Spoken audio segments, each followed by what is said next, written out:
TikTok mga par. Kung marami tayong magsasaka, magmumura ang bilihin sa merkado.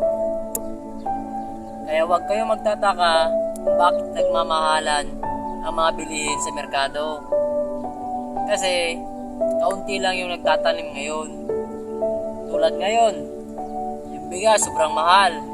Kasi ang dami ng magsasaka dito na hindi na nagtatanim.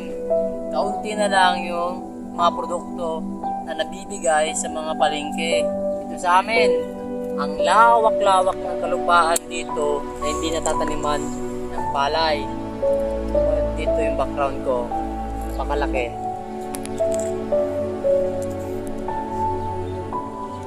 Ayan.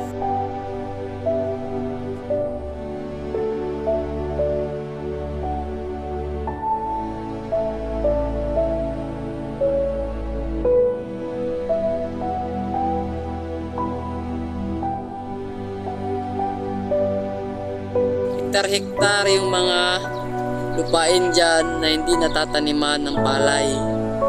Dati ay palayan yan, napakalawak. Sa ngayon na hindi natataniman, buhat ng walang pang-finance yung mga magsasaka.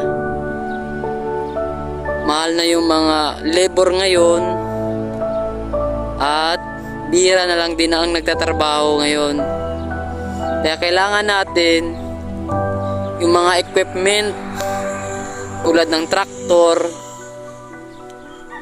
para naman mapadali pag bungkal sa mga lupain dito. Pag ito minano-mano lang, kaya magiging lugi talaga ang yung mga farmer dito. Tulad din ng lolo ko, gusto ng lolo ko magtanim ng palay, kaso di siya tutuloy magtanim ng palay buhat ng yung kalakihan ng lupain nasa gitna siya.